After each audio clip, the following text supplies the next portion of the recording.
En Al Día Noticias, emisora punto 5, establecemos comunicación con Diógenes Orjuela, presidente de la CUT. Bienvenido al Día Noticias, ¿cómo le va la vida? Muy buenas tardes, un saludo para todos, un saludo igualmente para la mesa de trabajo y para toda la amable audiencia. Bueno, es presidente de la Central Unitaria de Trabajadores de Colombia, que en las últimas horas publicó un video titulado No hay nada que apoyarle al gobierno este 19 de septiembre. ¿Por qué esa afirmación? Bueno, esa afirmación que diríamos bastante tajante tiene que ver con una contradicción que ha venido surgiendo en el movimiento sindical, muy unido hasta la terminación del gobierno de Iván Duque en el Comando Nacional Unitario, las tres centrales, las organizaciones de pensionados, pero que empieza a sufrir una división, una profunda división a raíz de los sectores del sindicalismo que decidieron que el movimiento sindical debía de ser un apéndice del gobierno, que como movimiento sindical se consideraban gobierno y que como tal asumieron una actitud que nosotros, un grupo muy grande que hacemos presencia en todo el movimiento sindical, en las diferentes centrales y en diferentes sectores, empezamos a defender la independencia y la autonomía de los trabajadores frente al movimiento sindical.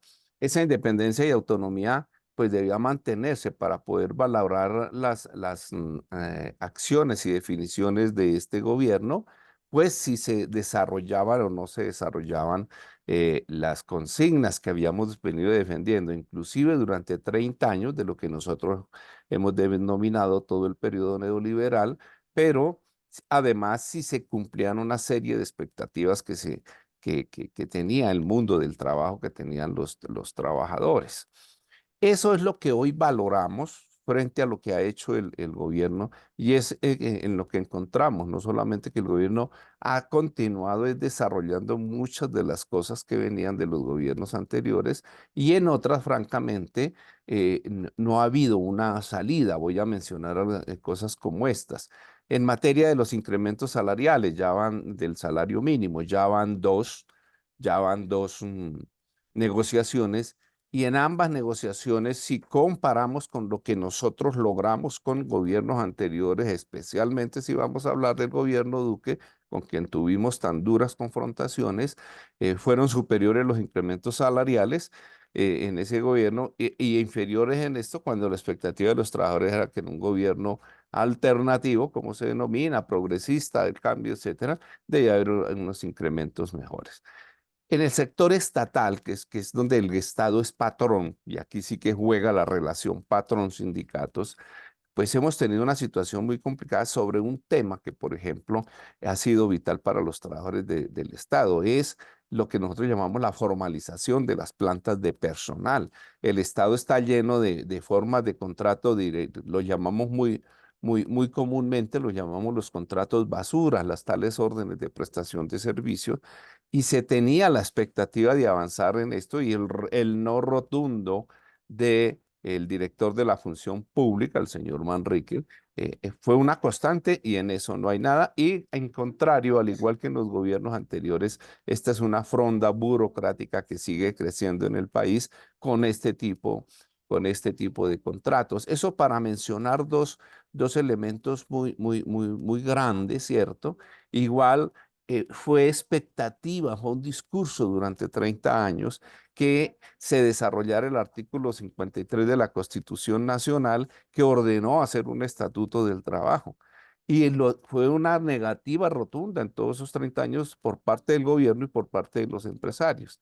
Pero llegamos a este gobierno y también se descartó esa opción de hacer un estatuto del trabajo. Como usted ve, nada de cosas expectantes como estas. Se resolvió hacer una reforma al Código Sustantivo del Trabajo. Las centrales obreras presentaron unas propuestas. Nos encontramos con que lo que ya se presentó al Congreso era otra cosa y lo que va en el Congreso ya es un remedio de reformas, una reforma que no lleva a los derechos colectivos, que son la esencia de las garantías sindicales para que los trabajadores puedan obtener logros, lo que llamamos los logros individuales. Eso los consiguen son las organizaciones sindicales. Así de arranque doy esas tres cosas para señalar, pues, que no ha habido ningún cambio, pero sí hemos encontrado es un cambio de posición en un sector del movimiento sindical que decide expresar que eso está bien y que inclusive hay que salir a apoyarlo. Bueno, Diógenes Orjuela, ¿cuánto tiempo fue presidente de la CUT? 2 años y medio fui presidente de la Central Unitaria, estuve al frente del levantamiento, diríamos así, del mes de noviembre, del 21 de noviembre del año 2019. Formé parte de las direcciones de los comités nacionales de paro del 2019, del 2021, e igualmente del 2019 y del 2021. Bueno, actualmente es profesor ¿en dónde y de qué? Yo soy profesor, pertenezco a la planta docente del departamento de Villavicencio. Yo soy llanero, la planta docente de Villavicencio. Y me desempeño como profesor de educación básica primaria. Llevo ya buena cantidad de años con lo que se denomina el permiso sindical o comisión sindical. Ah, y actualmente sigue siendo parte de la planta de profesores de Villavicencio. Sí, señor, yo formo parte de la planta de docentes de la ciudad de Villavicencio. Pertenezco a una institución educativa que se llama Narciso Matus Torres.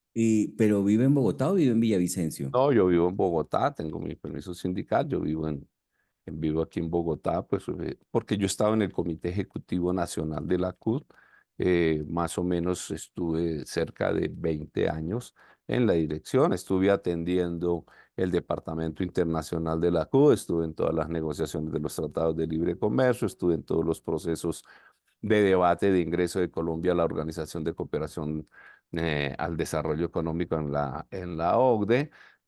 Bueno, todo este tema internacional que tenemos que estuve en la dirección nacional de la Confederación, en la dirección, en el Buró General de la Confederación Sindical Internacional y también formé parte de la dirección de la Confederación Sindical de las Américas. ¿Y actualmente a qué sindicato pertenece?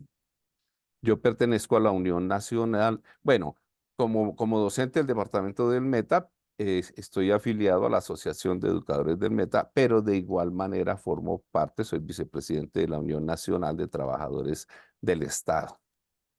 Su sindicalismo sigue fuerte, sigue muy arraigado, sigue, a pesar de no ser el presidente de la CUT, porque eso como que lo rotan, sigue usted al frente firme en lo que es la actividad sindicalista. Sí, esa es una actividad en la que yo he estado moviendo, como lo he señalado. Yo he tenido una relación con el movimiento sindical en el país muy amplia y con el movimiento sindical internacional. Sin ninguna modestia puedo decir que soy el dirigente sindical colombiano casi más conocido a nivel internacional.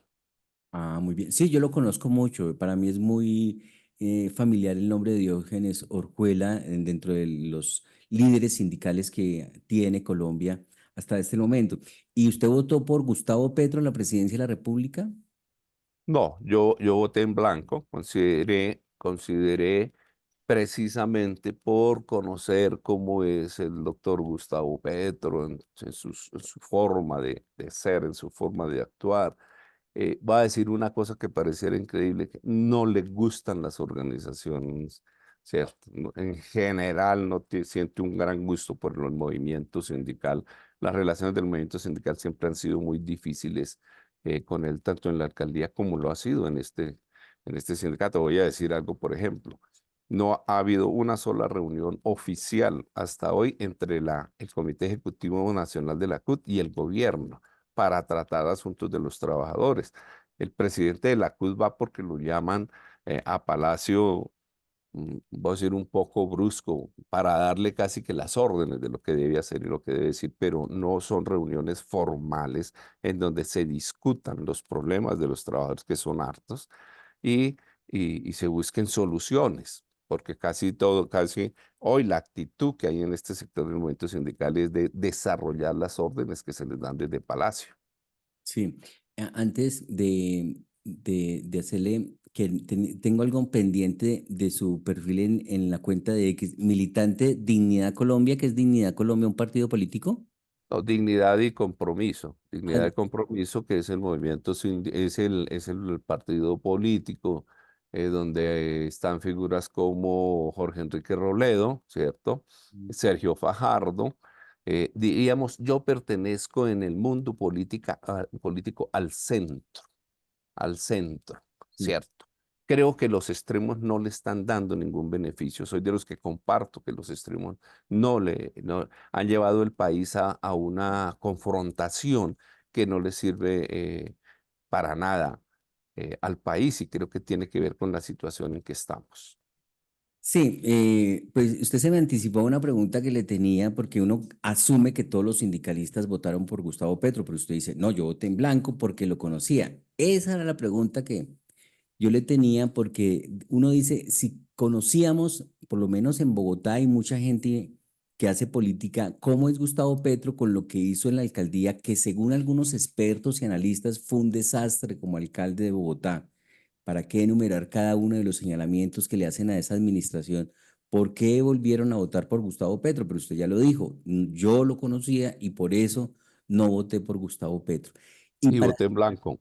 esa voto en blanco. Y para reforzar lo que usted también ha dicho en que él no siente mucha afinidad como la gente creería que él privilegia a los sindicatos, es que no sé cómo va el tema del Ministerio del Trabajo, que eso es una contradicción, casa de herrero, cuchillo de palo, que de hecho así lo denominaron los trabajadores del Ministerio del Trabajo como casa de herrero, cuchillo de palo en el sentido de que no les han parado bolas, no les respondieron a las peticiones, les han incumplido todas las promesas que les habían hecho. Usted que anda más metido en el tema del sindicalismo, ¿ya lograron superar el conflicto en el Ministerio del Trabajo, el sindicato del Ministerio del Trabajo?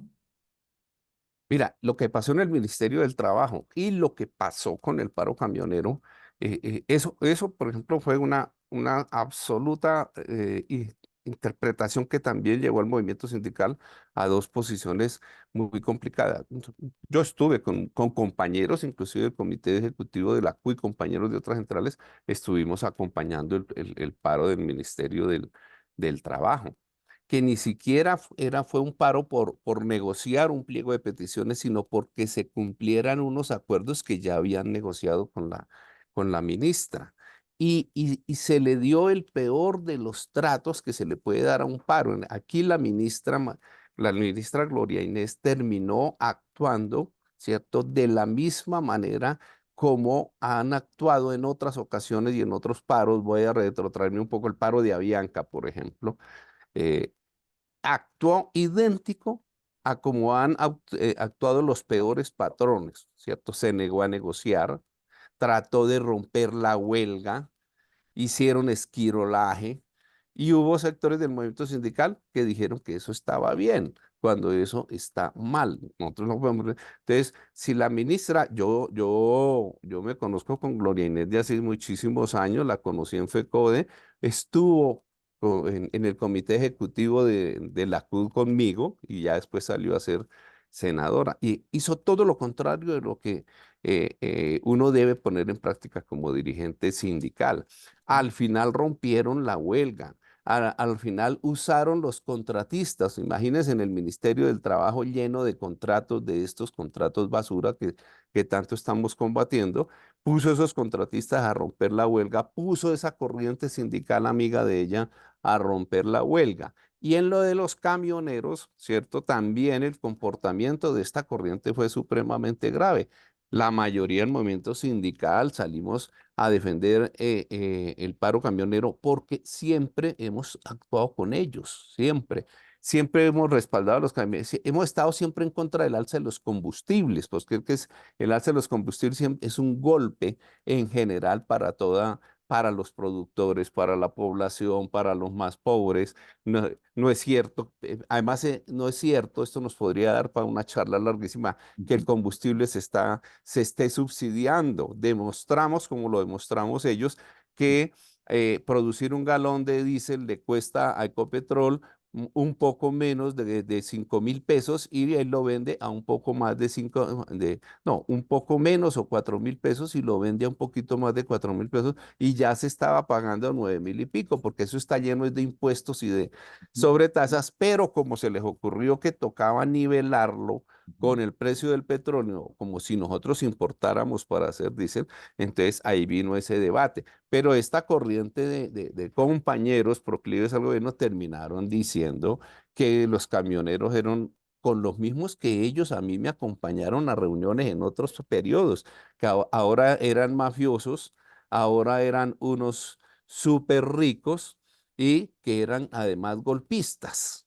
Entonces, eso es como una síntesis aquí histórica de las cosas que antes se rechazaban y ahora no se rechazan. Y que yo digo, bueno, el cambio que tanto se pedía no puede ser para que cambiara de posición el movimiento sindical en sus aspiraciones y en sus consignas. Sí.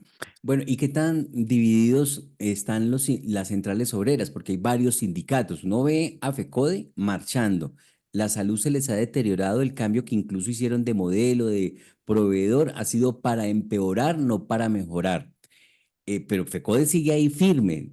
Los indígenas también, aunque eso podría uno verlo como una organización de las que está apoyando al presidente. Pero bueno, saquemos a los indígenas, hablemos solo de sindicatos, pero uno de FECODE firme. ¿Cómo está la CGT? ¿Cómo está la CUT? ¿Cómo están las diferentes organizaciones sindicales que pues le han participado de manera activa en todos estos debates de la política a favor o en contra de un gobierno? ¿Qué tanta gente lo está acompañando a usted? A ver, yo no diría que es que nos acompañen, sino es en términos de si la gente sí sale o no sale. Si la interpretación de que están ahí firmes por el llamamiento que hacen, por mayoría, obviamente, y se respeta las direcciones sindicales, sí, pero de ahí a que la gente esté marchando, no, y yo le voy a poner un ejemplo. Si se observaron las movilizaciones del magisterio colombiano, cuando se salió la ponencia del Senado para la ley estatutaria, la última, para el último debate de Educación, la la ley estatutaria, educación. si se mira la cantidad de magisterio que salió a movilizarse, llenó la Plaza de Bolívar durante 4 años, durante 4 días, Sí. y hizo movilizaciones en todo el país. Solo magisterio. Si usted compara eso con lo que salió el 19,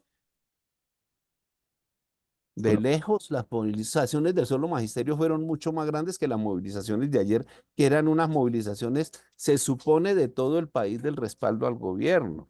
Entonces, los trabajadores sí salen por sus temas concretos, pero de ahí de que se estén lanzando a la calle los trabajadores a respaldar al gobierno, no es. Y yo no estoy diciendo que es un respaldo a nosotros. Es decir, esto, ¿por qué? Porque hay este debate interno. Porque entonces el trabajador dice así como así que no se sale a luchar por mis derechos, pero sí me piden que salga a luchar respaldando al gobierno. Cómo me piden que salga a respaldar una reforma laboral que ya no lleva derechos colectivos, pero no se sale a pelear por otros derechos muy importantes de los trabajadores. Cómo no, los maestros salieron en muchísimas partes del país a decir cómo me llaman a un paro a respaldar al gobierno, pero mire en el problema tan grave que nos tienen con el servicio de salud. Entonces, ese es un debate dentro de la CUT. Ahora, hay una diferencia en esto. Dentro de la CUT estamos acostumbrados a dar los debates adentro.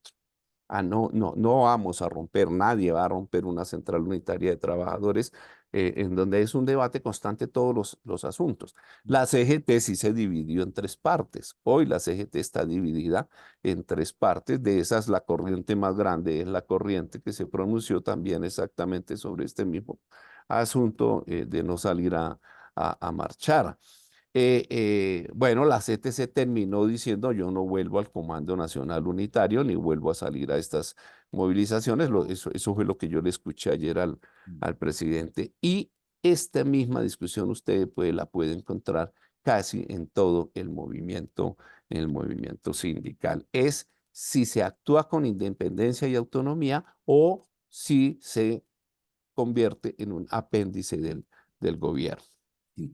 Profesor, entonces en la marcha de ayer no salieron carteles de la CUT en ninguna parte, porque lo que hemos No, visto, sí, ¿sí salieron? sí, claro, las marchas, ahí había carteles de la CUT y bastantes, pero eso no significa que toda la gente esté marchando. Ujú. Es que eso es algo distinto, es lo que está marchando en la calle, ¿cierto? Con las pancartas o sin las pancartas, y había pancartas de algunas organizaciones sindicales. Pero de ahí a plantear que los trabajadores se volcaron a las calles, pues no. Sí, ¿no? Y además se han conocido unos videos donde se muestra que se convocó a mucha gente a esta movilización de apoyo al gobierno a través del engaño, como quiera que, por ejemplo, desde Colpensiones dijeron vamos a celebrar el Día del Adulto Mayor, no les dijeron salgamos a apoyar al gobierno, entonces llegaron es para un evento, para una celebración para ellos, con todo lo que implica movilizar a una persona de la tercera edad. Y también a la gente de víctimas, de la unidad de víctimas, dijeron, no, nos dijeron que viniéramos acá, nos convocaron, nos llamaron y que viniéramos acá a un evento, no a movilizar para expresar un apoyo al gobierno. Así que se nota que Y que, hubo, además de los estudiantes del SENA, que eso siempre se ha visto, que ha habido ahí una instrumentalización, yo no sé usted cómo ve ese asunto, de que en cada que hay una movilización del gobierno, no hay clases en el SENA y tienen que salir a marchar. bueno, yo diría así, el hecho concreto es que esa fue una convocatoria del gobierno, ¿cierto?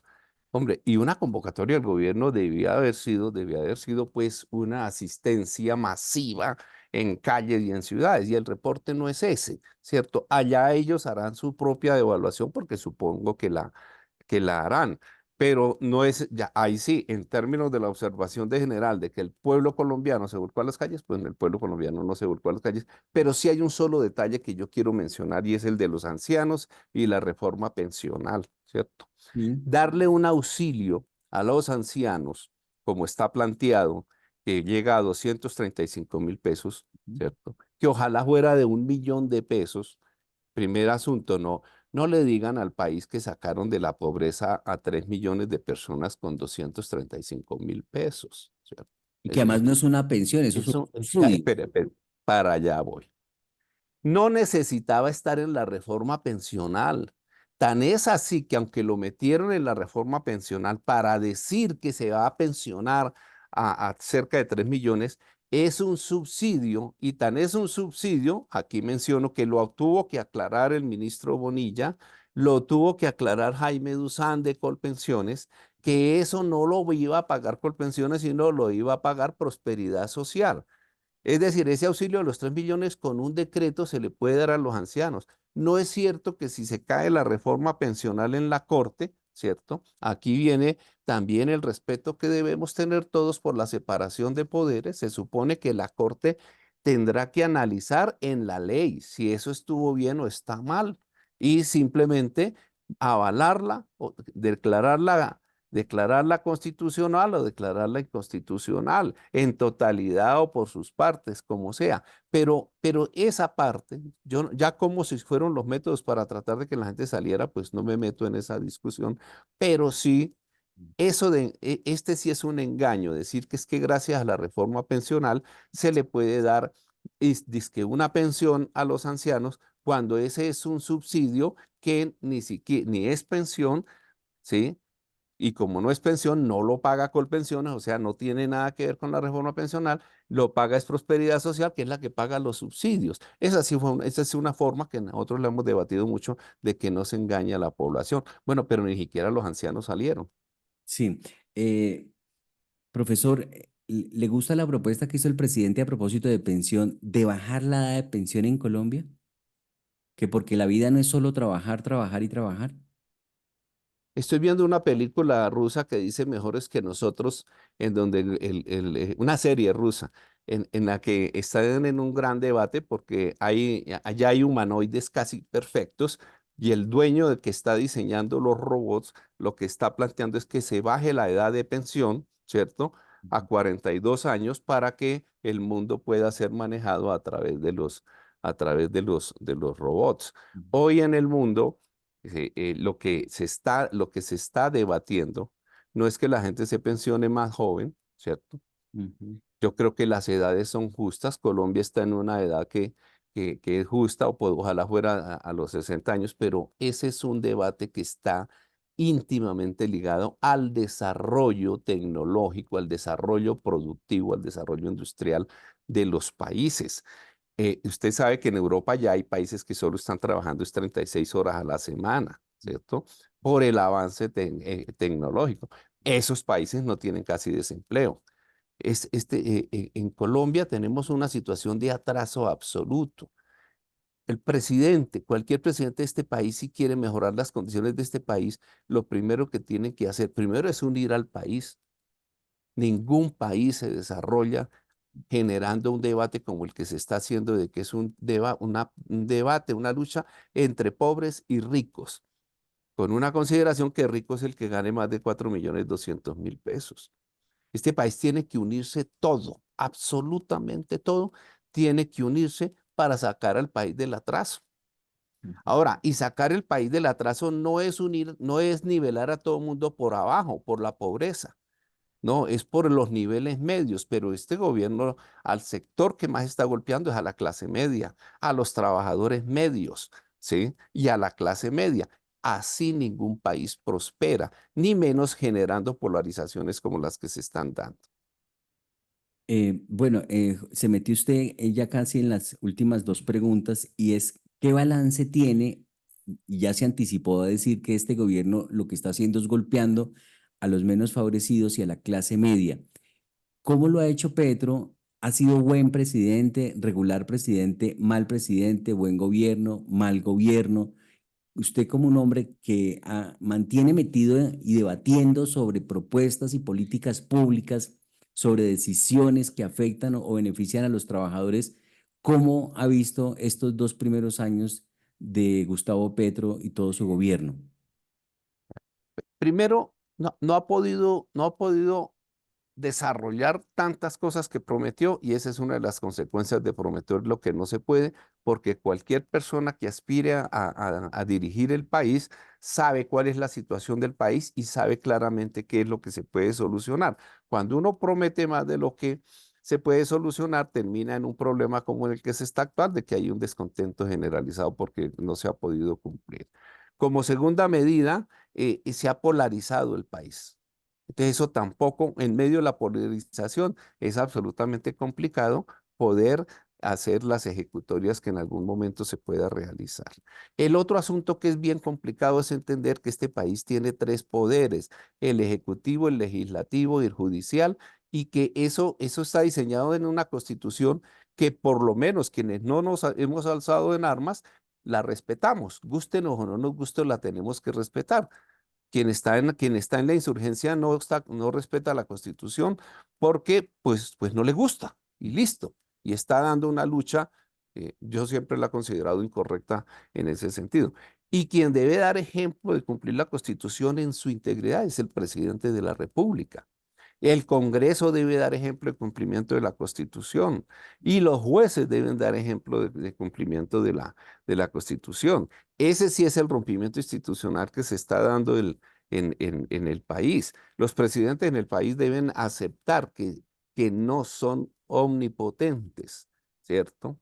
Y que lo mejor que puede hacer un presidente de la República es buscar que sus leyes, sus definiciones, sus proyectos estén tan ajustados a la ley que difícilmente pueden ser tumbados por las cortes. Pero si eso no se tiene cuidado, entonces las cortes terminan decidiendo que no se ciña la Constitución, y entonces digo que es que las cortes son enemigas del cambio, ¿cierto? O si los proyectos no se ajustan, pero además el Congreso tiene todo el poder constitucional de decidir si un proyecto se aprueba como va, si se modifica o no, o declarar entonces que el Congreso es enemigo del pueblo porque no asume la ejecución de los proyectos como el gobierno lo está planteando, pues también es resquebrajar de alguna manera el orden constitucional.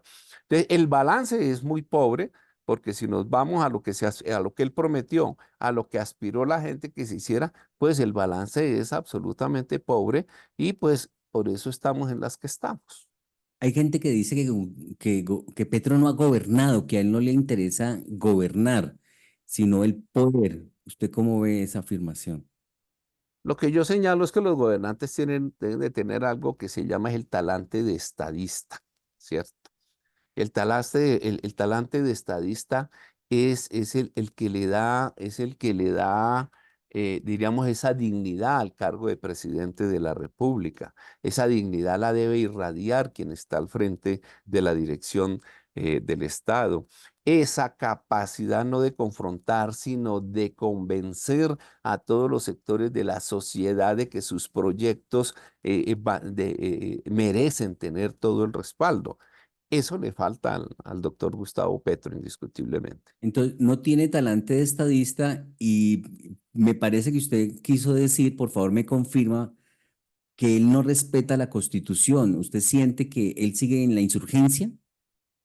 No, yo no diría que siga en la urgencia porque el sector en el que él estuvo mm, hizo acuerdos, dejó las armas. eh, Muy bien que hubiera ganado el respaldo popular para llegar a la dirección del Estado, pero pésimo que no lo haya sabido hacer. Entonces, pero sí señalo porque hay dos características. Eh, Él se queja mucho de que lo insultan, de Ujú. que le dicen cosas. Bueno, eso ha pasado en todos los gobiernos. Eso ha Sí, pasado en mm, todos los gobiernos, sí, pero no es lo correcto ni de una parte ni de otra. Yo soy de los que reclamo del movimiento sindical, que el movimiento sindical también debe ser respetuoso inclusive ujú, en las formas, ¿cierto? sí, Pero el presidente debe dar ejemplo de buen trato.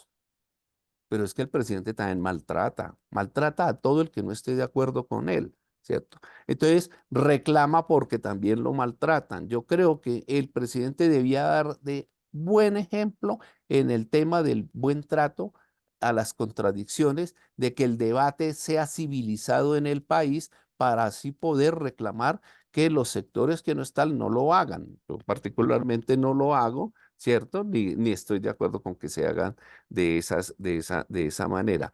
Y el presidente no puede considerar que si los otros poderes que hay en el Estado y los organismos de control no comparten o entran en contradicción con sus medidas o entran en contradicción con las normas que se expiden, dependiendo del papel que cada uno tiene, entonces el presidente está desconociendo el papel de los sí. otros poderes o de los órganos de control y eso no está bien porque para eso fue que se hizo esa constitución donde la fuerza del presidente Petro tuvo una gran participación en el diseño de esa constitución y la presentaron al mundo y al país como una de las mejores constituciones del mundo. Yo tengo diferencias con eso.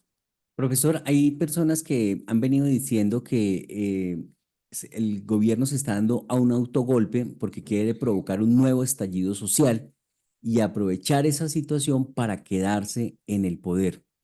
Usted que fue promotor y que participó en el estallido social del 2019, ¿ve que en efecto eso vaya a ocurrir, que el presidente quiera un nuevo estallido social y aprovechar esa coyuntura para quedarse en el poder? Yo diría es que espero que eso no suceda, porque yo creo que el pueblo colombiano no está para eso. El pueblo colombiano, yo no creo, lo ha demostrado ya que no le jala a esas cosas, ¿cierto? Yo creo que el presidente debe hacer todo el ejercicio de que se pueda enderezar todas las cosas que hay que enderezar en el país.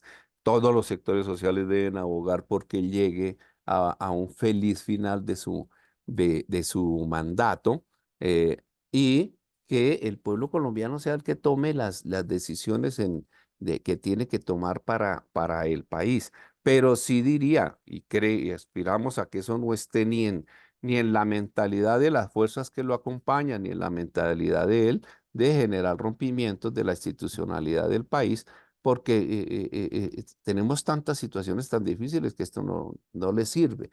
No le sirve. Lo que más le sirve al país es que todos cumplan con la Constitución y la ley, que todos se dediquen a cumplir con sus funciones y que el presidente dirija el Estado como lo deben dirigir los presidentes de la República. Sí. Usted es profesor y uno cuando valora a un estudiante al final del año para saber si pasó el año o no, pues le pone una calificación. Usted ha dicho que Petro no ha sabido gobernar. De 1 a 10, ¿cuál es la calificación hasta el momento de este gobierno? Bueno, yo creo que bondadosamente podría decir que 5 en las cuentas de 1 a 10. Se está rajando. Profesor Sí, señor. Diógenes Orjuela, expresidente de la CUT, muy amable. Gracias por estar en los micrófonos de Al Día Noticias, emisora punto 5. A ustedes y que tengan un buen día. Estamos en Al Día Noticias, es Diógenes Orjuela, expresidente de la CUT, Central Unitaria de Trabajadores, y actualmente es militante de Dignidad Compromiso, que también pues ha fijado una posición allí. No hay nada que apoyarle al gobierno en estos momentos, no ha cumplido con todo lo que ha prometido, prometió más de lo que podía cumplir y no ha sabido gobernar, dice Diógenes Orjuela. Estamos en el Día Noticias, emisora punto 5.